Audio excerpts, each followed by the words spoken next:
losers, I'm Coral. Welcome back to my channel. Or if you're here for the first time, welcome for the first time. I mostly read things that are strange, disturbing, dark, horror and horror adjacent, but I dabble with a lot of things. It's just, you know, those are the themes that I like. So if you are into that, welcome to the party. Today I am here with some books that I read in the second half of the month.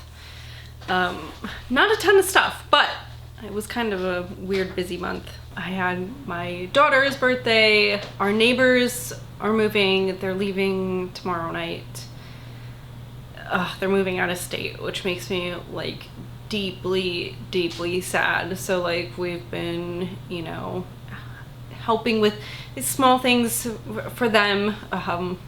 They haven't been like in town a lot the last couple weeks, so you know, just doing what I can to help them with that, spending time with them when they're here. And also now I'm getting my daughter ready for her annual trip out of state with Zach's mom to visit some of her cousins. So it's been kind of a busy time, and that's okay. But there was like one more book I would have liked to get to that I didn't, but that's fine. It's fine. It's fine. My stats for this month. Total for the month, I read 14 books. 5 of them were off of my TBR, so those are books that I owned previous to this year. I reread a book, which I guess I don't really count towards my TBR, but it wasn't like a book that I brought in from somewhere else, like a new book or a library book or anything like that. I read 5,266 pages, which is about 169 pages a day. The genres I read, really all over the place this month. I read 3 horror books. I read 2 nonfiction books that were memoirs. I read a contemporary YA novel, 4 thrillers, 2 fantasy books, a like romance book, and a sci-fi book. So I think I hit like everything. As far as the years these books were published, the oldest book I read came out in 1974, and the most recent was 2024. I read 5 new releases this month. And I also like to keep track of the series that I'm reading, because I'm really bad at starting a series and then being like, yes, I liked that, and then not continuing on with it. So I did continue on with the series, and I did another series, get caught up with it. So pretty proud of that. First one here is a book I DNF'd. This is Priest by Sierra Simone. This is a romance book that was published in 2015, and I was really excited about this. It is about a priest, a Catholic priest, who is young and hot, and this woman comes in to his small church one day, a new parishioner, and she really sparks his interest, and he's like, no, I shouldn't. But he does. And I don't know, I still have my bookmark in here. I read 184 pages of it. It's about 300 pages long. So I didn't have like a ton left. And what I did like, this is a romance book. There's lots of sex in it. I did like that it had this almost sacrilegious undertone in some of the things that they did together that I really loved. However, there was like no tension in this. I mean, you know that he gives in, right? Obviously it's a romance book where a priest is sleeping with one of his parishioners, but it really happened way too quickly. He really is a weak man. And I just didn't think that the female character, Poppy, was really compelling. It's like, what, of all the people he's met, like, this is the one? It just happened so quickly too, and so there was like no tension. And then there's like this secret, right? Because nobody can know, obviously. He took a vow of celibacy, which is like, oh yeah, great. But like, then I started to feel kind of anxious about that, about them being caught. That made it like less sexy for me. And then also, I don't usually go into spoilers in my videos, but I'll just put the book down. I'll say what I'm gonna say. If for any reason you think you're going to pick this up, skip over this if you don't want to know, because this is definitely a spoiler. I'll hold my book back up when I'm done. So, they get found out, and it's not how you would imagine. It's that he goes to do his confession. The priest goes to do his confession with another priest, and that priest is immediately like, God told me what you're doing. And I'm like, oh, that's it? Like, that's how they get found out? So I thought, that's when I put the book down. I was like, I'm done with this fucking shit. So yeah, it felt too long. What is even the point of this? The sex scenes were good, but like, I also need a story to keep me reading, and this just didn't do it. Oh, I really should talk about the 2 books that I got from the library this month before I forget. The first one here, Abandoned by W. Michael Geer. This is the 2nd book in a series that I started this year, and I'm reading the 2nd book. Incredible.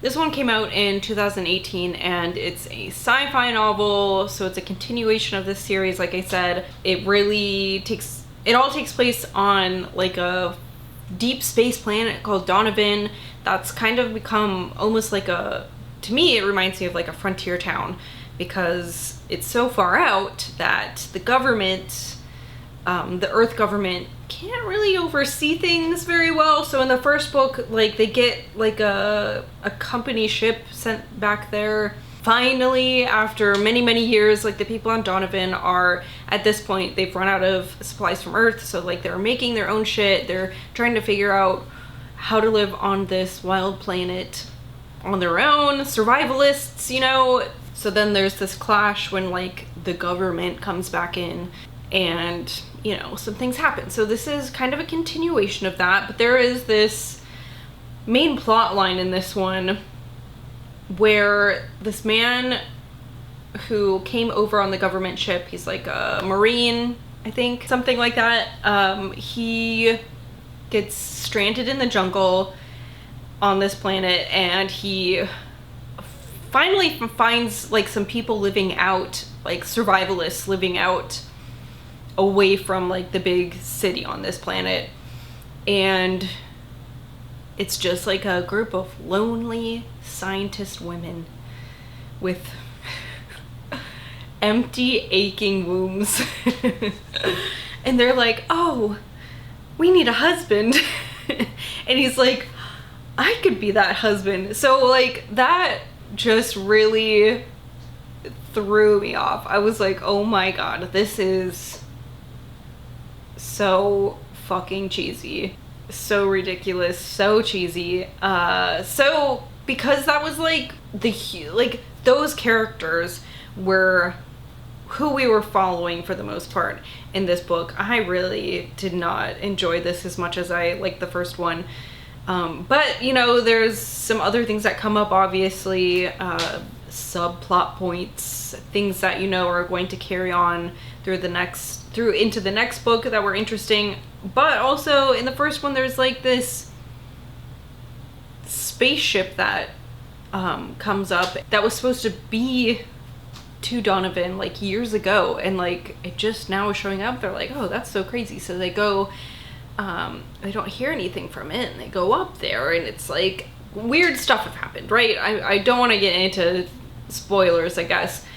So I was really thinking that that would be addressed in this book, and it's maybe mentioned, but it certainly doesn't, you know, there's nobody dealing with that issue, which was really disappointing. So I'm hoping like maybe the next one will go, like, I'm willing to try this. I'm willing to read more of this, I suppose, and hopefully but like really if the third book isn't better, then I'm not going to continue on with the series. But yeah, this one just wasn't, it was kind of boring. It's boring, it was cheesy.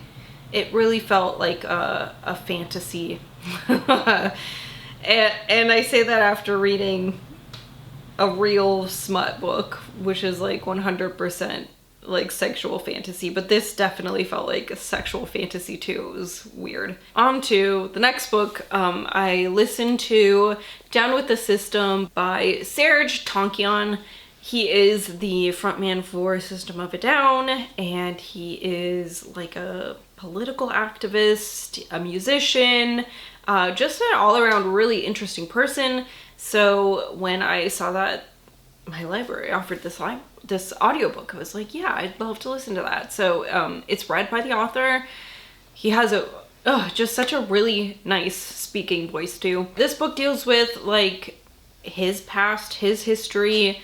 He's Armenian, his family's Armenian, and while he was not born and raised in Armenia because of the genocide that happened there, this has affected his entire life.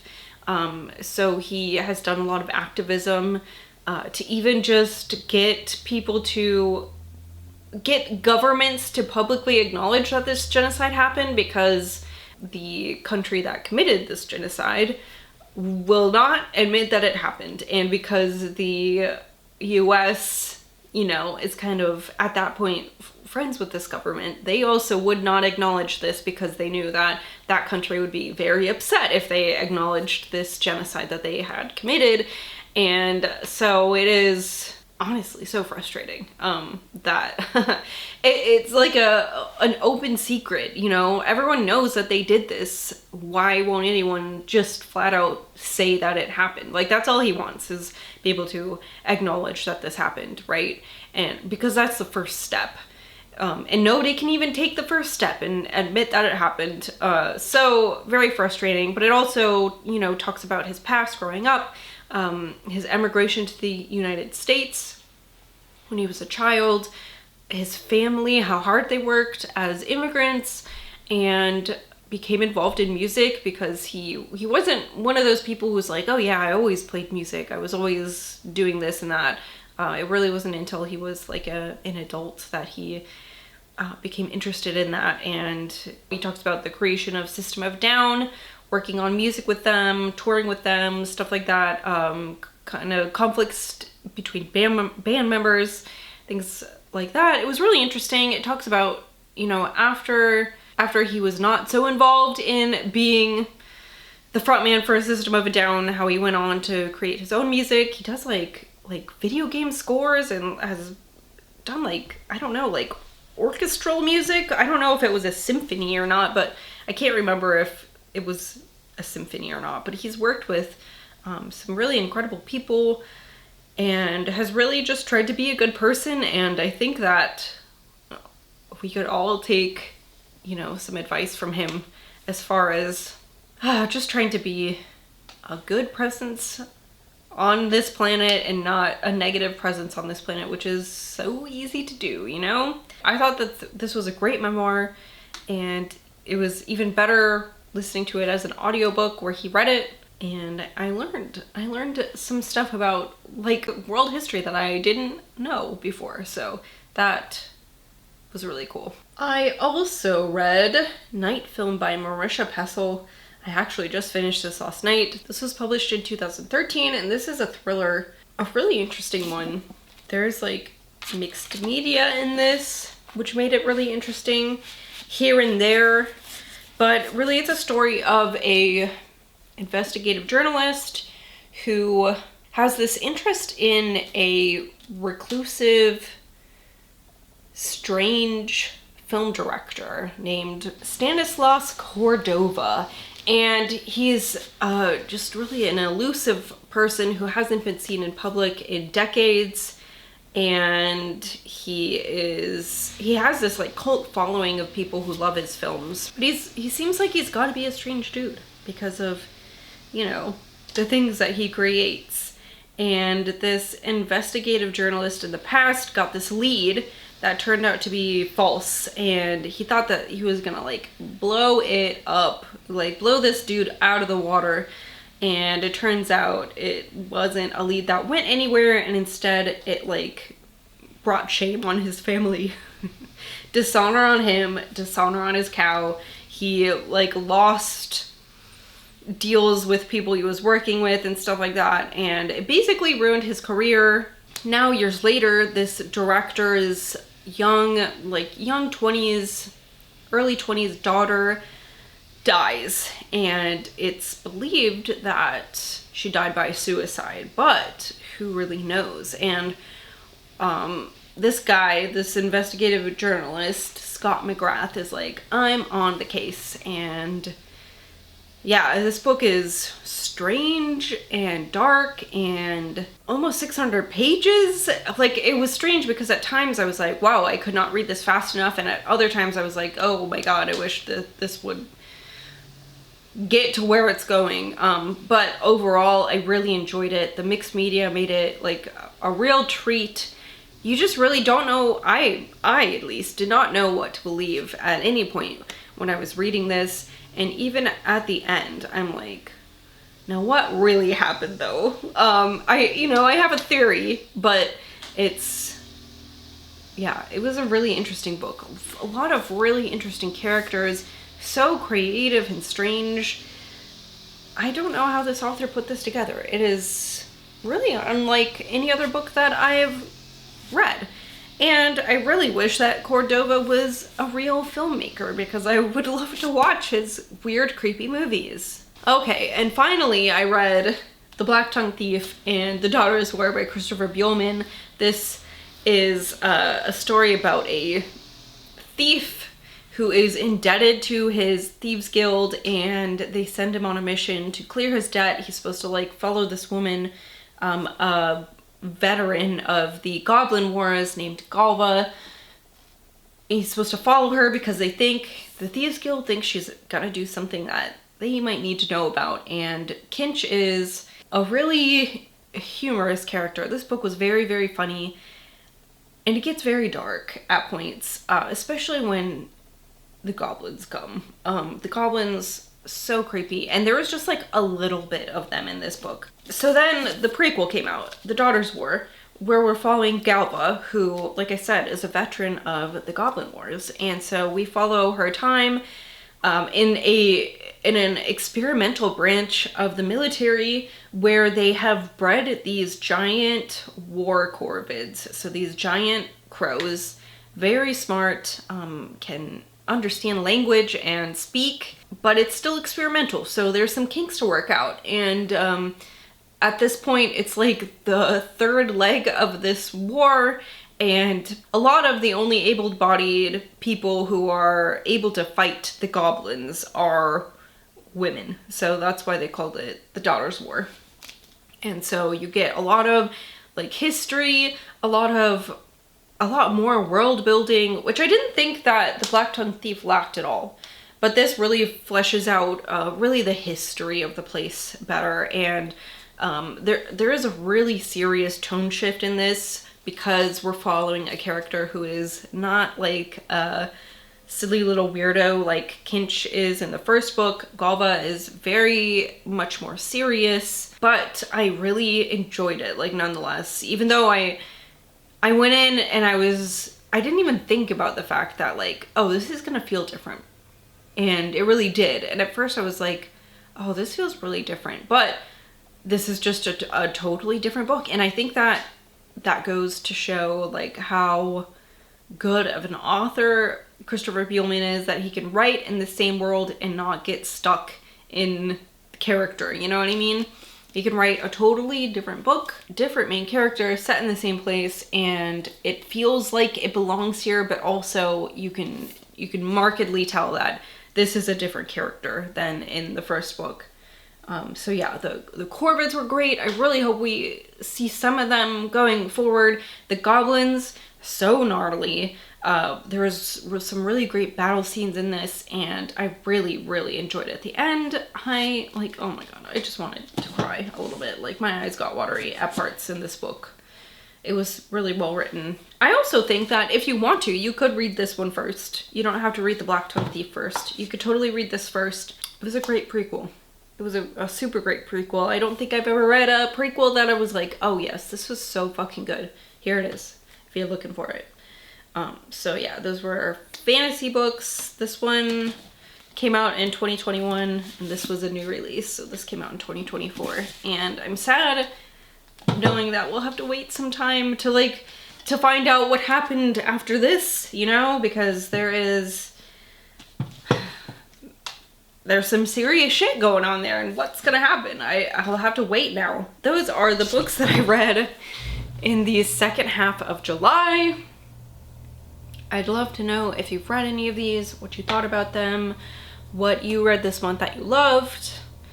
And also would remind you to check out my Linktree if you are curious about what I'm selling on Pango, if you'd like to see my social media. I've got affiliate links for things like Book of the Month, Libro FM, which is an audiobook service. I think you get one free audiobook if you sign up for that. Thank you so much for watching. I will see you guys later. Goodbye.